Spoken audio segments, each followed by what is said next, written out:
देखो आज बहुपद की प्रश्नावली 2A। कल वाले वीडियो में हम तुम्हें इसके बारे में बता चुके थे। आज प्रश्नावली आपकी 2A है। 2A का फर्स्ट क्वेश्चन इसमें दिया गया है, सही उत्तर छांटिए। ये आपको दे रहा है। इसमें पहला क्वेश्चन दिया गया है, बहुपद y की घात 3 minus y plus y square minus √2 का अवरोही क्रम है। इसका तुम्हें अवरोही क्रम बताना है। तो तुम्हें कल हम ये बात बता चुके थे, दो क्रम होते हैं, आरोही क्रम और अवरोही क्रम। आरोही क्रम आपका आरोही क्रम आपका बताया था कल हमने, बढ़ता हुआ क्रम। तो 1 2 3 4 ये तो आपका आरोही क्रम हो गया। और अवरोही क्रम जो होता है वो आपका हो जाएगा घटता हुआ, 4 3 2 1 ये आपका अवरोही क्रम हो गया। तो यहाँ पे इसमें से ये विकल्प ढूंढना है, कौन सा आपका इसका अवरोही क्रम कौन सा होगा।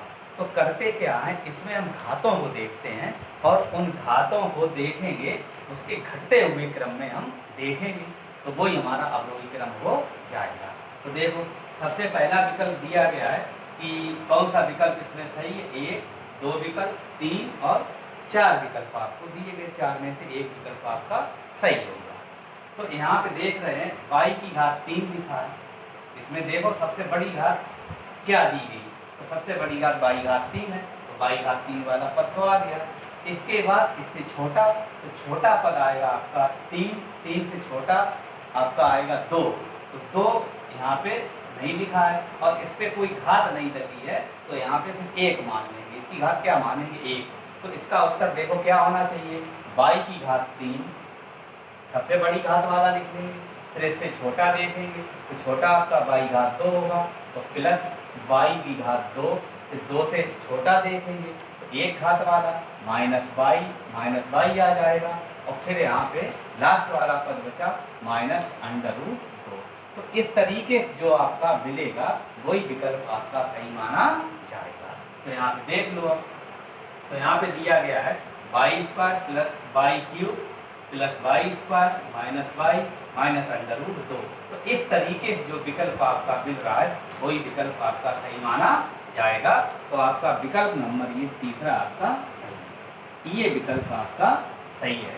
देख लो यहाँ पे y घात 3 y² माइनस y माइनस √2 तो ये आपका अवरोही क्रम हो जाएगा। तो विकल्प आपका कौन सा सही हुआ, इसमें तीसरा विकल्प आपका सही माना जाएगा। क्वेश्चन नंबर 2, इसमें हमें दे रहा है कि बहुपद x की घात 5 plus 2x² plus 3x plus 7x की घात 4 प्लस x की घात 3 प्लस 1 का आरोही क्रम लिखना है। तो आरोही क्रम के बारे में कल तुम्हें हम बता चुके हैं कि आरोही क्रम होता है बढ़ता हुआ क्रम। तो देखो इसके विकल्प हमने नहीं लिखे, इसके विकल्प बड़े बड़े 4 दिए गए हैं, तो मैं इसका आरोही क्रम लिखना बताए देते हैं, वो अपनी किताब से आप देख लेना कौन सा इसका विकल्प सही होगा। तो इसका आरोही क्रम लिखोगे, आरोही क्रम। तो आरोही क्रम में ये नियम चलता है, सबसे पहले आएगा सबसे छोटा पद, छोटी घात वाला पद। तो यहाँ पे देखो इस पे 5 घात हैं, ये 2 हैं, इस पे 1 घात है, इस पे 4 घात है, इस पे x की घात 3 है, ये आपका अचर पद है। तो अचर पद जैसे दिया जाए तो अचर पद को सबसे छोटा पद इसमें माना जाएगा। तो इसके मतलब सबसे पहले हम क्या लिखेंगे, इसमें 1 लिख देंगे सबसे पहले, फिर अब क्रम से चलेंगे। अब इसकी x की घातों को हम देखेंगे, तो सबसे पहले सबसे छोटी घात वाला लिखा जाएगा। देखो 5 2 ये 1 घात है, ये 4 है, यहाँ 3 है, तो ये वाला पद आप लिख देंगे, प्लस 3x ये लिख दिया। फिर इसके बाद इससे बड़ा वाला देखेंगे, तो 1 घात के बाद आएगा 2 घात वाला, तो देखेंगे 2 घात वाला पद हमें दिया गया है, प्लस 2x² लिख देंगे। फिर इससे बड़ी घात देखेंगे, 2 के बाद 3 आया, 3 घात वाला भी पद दिया गया, प्लस यहाँ पे लिख देंगे x की घात 3, ये भी आपका लिखा जाएगा। फिर इससे बड़ी घात वाला देखेंगे x की घात 4, तो प्लस 7x की घात 4 ये लिख दिया आपने, फिर इससे बड़ी घात प्लस x की घात 5, तो यहाँ पे आ जाएगा प्लस x की घात 5। अब ये विकल्प आपका कौन सा सही होगा तो किताब से देख के हम बता देते हैं। तो ये विकल्प आपका सही है, इसमें दे रहा है 1 plus 3x plus 2x square plus x की घात 3 प्लस 7x की घात 4 प्लस x की घात 5। तो इसका ये विकल्प आपका पहला सही है। इसके लिए आपका विकल्प नंबर 1 फर्स्ट इसका सही हो जाएगा। विकल्प नंबर 1 यही आपका फर्स्ट विकल्प आपका इसका सही है। तो ये आपके आरोही और अवरोही क्रम के क्वेश्चन दो लगवा दिए, आरोही और अवरोही क्रम। इसके बाद इसमें ये कह रहा है कि निम्नलिखित में बहुपद नहीं है, बहुपद नहीं है पूछ रहा। कल हमने तुम्हें बहुपद की परिभाषा बताई थी कि बहुपद की परिभाषा ये बताई थी कि जो चरपद होते हैं उस पे जो घात हो वो आपकी पूर्ण संख्या हो। पूर्ण संख्या का मतलब क्या हो गया, यदि उस पर अगर घात 0 है या 1 है या 2 है या 3 है या 4 है, तो ये अगर घात लगी है तो फिर वो आपका बहुपद माना जाएगा। और अगर कोई घात अगर आती है तो फिर आपका बहुपद नहीं माना जाएगा। पूर्ण संख्या की जगह हम लिख सकते हैं ऋणोत्तर पूर्णांक, ऋणोत्तर पूर्णांक। इस शब्द को भी थोड़ा याद रखो आप लोग। ऋणोत्तर पूर्णांक का मतलब हो गया धनात्मक, धनात्मक। क्या मतलब हो गया, ऋणोत्तर पूर्णांक का मतलब हो गया धनात्मक, मतलब धनात्मक घात होनी चाहिए। और इस तरीके का होना चाहिए 0 1 2 3 4, इस तरीके की आपकी प्रत्येक चर की घात अगर दे रहा, प्रत्येक पद में जो चर है उस पर घातें अगर इस तरीके से लगी हैं तो फिर आपका वो बहुपद माना जाएगा। और दूसरी अगर कोई घात आ रही वो बहुपद आपका नहीं माना जाएगा। तो देखो इसमें ये कह रहा है निम्नलिखित में बहुपद नहीं है। कौन सा बहुपद नहीं है, तो देखो x की घात 2 प्लस 5x प्लस 6, तो देखो इस पे घात 2 है, ये धन में घात है, ठीक है 2 है, इस पे घात 1 है, इससे कोई लेना देना नहीं, तो ये आपका बहुपद हो गया। इसके बाद दूसरा विकल्प देखो y की घात 5 प्लस 7y, इस पे 5 घात है, इस पे 1 घात है, ये भी आपका बहुपद है, ये भी आपका बहुपद हो गया। अब यहाँ पे दे रहा तीसरा पद, तीसरे पद में हमें दे रहा है कि √x प्लस 2x, देखो इसे आप लिख सकते हो x की घात 1/2। अगर किसी पद पे, किसी संख्या पे या किसी चर पद पे अंडर रूट अगर लगा है तो x का अंडर रूट लगा है तो उस पर आधी घात मानी जाएगी। तो इसका मतलब हो गया x की घात 1/2 plus 2x plus 2x।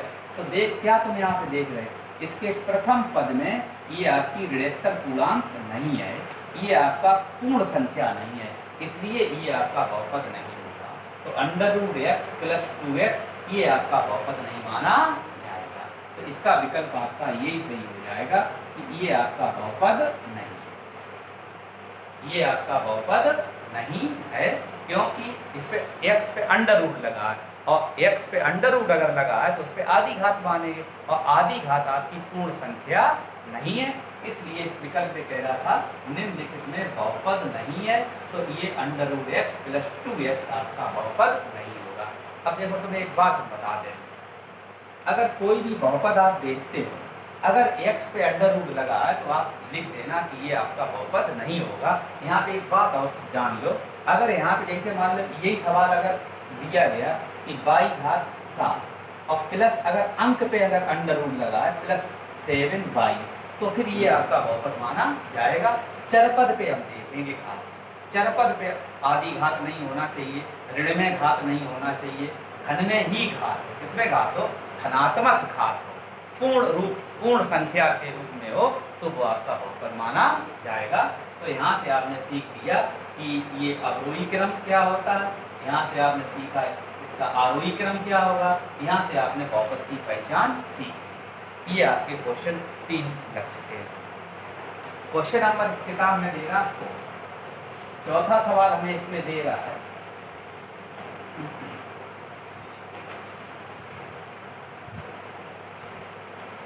Question number 4। इसमें सवाल में ये बहुपद की पहचान करवा रहा है, कह रहा है कौन कौन से बहुपद हैं, पूछ रहा है कौन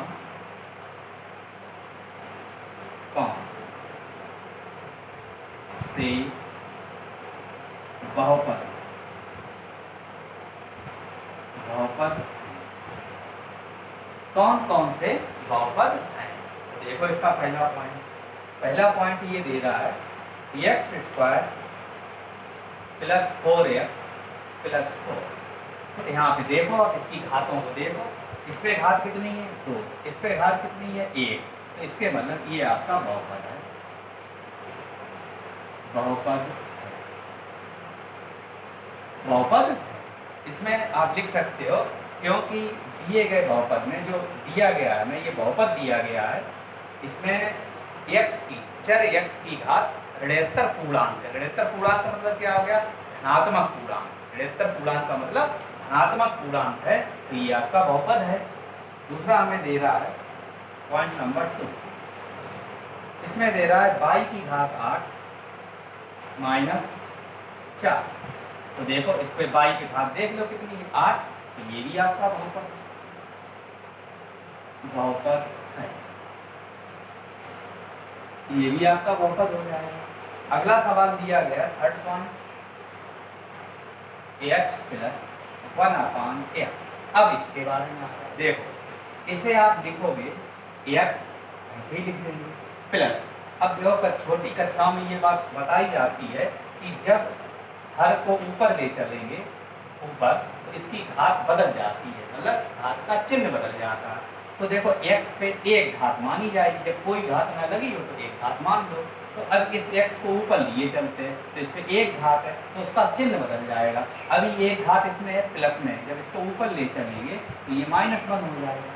तो ये इसका मतलब ये हो गया। इसको आप इस तरीके लिखेंगे x प्लस 1/x लिखा था, इसको लिख देंगे x की पावर -1। तो यहाँ से आप देखो, अब यहाँ पे इस पे एक घात है और इस पे कितनी -1 घात है, और -1 जब घात हो गई तो फिर ये आपका बहुपद नहीं माना जाएगा। तो इसका आंसर आप लिख देंगे ये बहुपद नहीं, बहुपद नहीं है, ये आपका बहुपद नहीं है। अगला पॉइंट इसमें देखो, फोर्थ पॉइंट, इसमें दे रहा है 3x² प्लस √x प्लस 7। तो अभी तुम्हें हमने बताया ही था कि अगर x पे √ लगा है तो इस पे √ लगा है तो इस पे आधी घात मानी जाएगी, और आधी घात आपकी पूर्ण संख्या नहीं है। तो जब पूर्ण संख्या नहीं है तो ये भी आपका बहुपद नहीं है। तो यहाँ लिख देंगे बहुपद नहीं है, बहुपद नहीं है, ये भी आपका बहुपद नहीं हो गया। अगला पॉइंट इसका देखो, यहाँ पे दे रहा है पांचवा पॉइंट x² प्लस 1/x², और फिर दे रहा है x² माइनस 1/x²। तो देखो यहाँ पे देखो, अब जो नियम तुमने यहाँ पे लगाया वही नियम यहाँ पे लगा के देख लो। अब x² तो इस पे 2 घातें लिखी, धन में घात लिखी, सही है, प्लस 1/x², नीचे लिखा। जब इस पद को ऊपर ले चलोगे तो घात ऋण में हो जाएगी। ऐसे ही देखो, इस पद को ऊपर ले चलोगे तो घात इसकी भी ऋण में हो जाएगी। तो जब घात ऋण में हो जाएगी तो फिर ये भी आपका बहुपद नहीं। तो यहाँ लिख देंगे बहुपद नहीं है, बहुपद नहीं, तो ये बहुपद नहीं आपका। अगला पॉइंट हमें दे रहा है छठा पॉइंट, x की घात 4 माइनस 3x प्लस 2। तो ये आपका बहुपद हो जाएगा। इसमें लिख देंगे बहुपद, ये आपका बहुपद हो गया। क्यों? इस पे 4 घातें, इस पे 1 घात है, तो ये आपकी ऋणात्तर पूर्णांक होगी। ऋणात्तर पूर्णांक का मतलब बता ही चुके हैं, धनात्मक पूर्णांक, मतलब धनात्मक पूर्णांक होना चाहिए, ऋण में नहीं होना चाहिए। तो ये धनात्मक पूर्णांक इसमें दे रहा, तो ये बहुपद आपका हो गया। अगला देखो, सातवां point, x² minus 2/3 x plus 6। अब देखो, ये देखो आपका बहुपद होगा कि नहीं होगा। देखो चर पद देख लो, और कोई मतलब नहीं है। x पे कितनी घातें हैं? 2, धन में पूर्णांक है। इस पे देखो x पे 1 घात है, x पे 1 घात दी गई है, वो भी धनात्मक पूर्णांक हो गए। धनात्मक पूर्णांक हो गए 2/3 से मैं कुछ लेना देना नहीं, तो ये भी आपका बहुपद माना जाएगा। ये बहुपद, ये भी आपका बहुपद हो गया। अगला पॉइंट देखो इसमें क्या दे रहा, 8वां पॉइंट,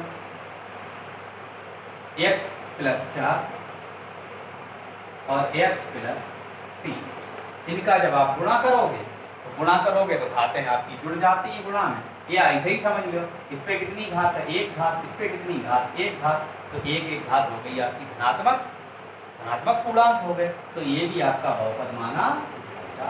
तो इसके बारे में लिख देंगे बहुपद है, ये भी आपका बहुपद हो गया। फिर अगला पॉइंट दे रहा आपको, लास्ट पॉइंट है इसका कि x + 5 का होल स्क्वायर। अब इसका चाहो तो वर्ग तोड़ लो, तो इसमें a + b का होल स्क्वायर अब लगा देंगे, तो ये हो जाएगा आपका x² + 5 का वर्ग करोगे तो 25 आ जाएगा, प्लस दोनों के गुणनफल का दूना, तो 5 एकम 5x, दूना करोगे 10x। अब यहाँ पे देख लो, इस चर पद पे कितनी घात है, 2, धनात्मक पूर्णांक है, इस पे 1 घात है, ये भी आपकी धनात्मक है, तो इसके मतलब ये भी आपका बहुपद, ये आपकी बहुपद की पहचान हो जाएगी। इस तरीके से हम बहुपद की पहचान निकाल देंगे।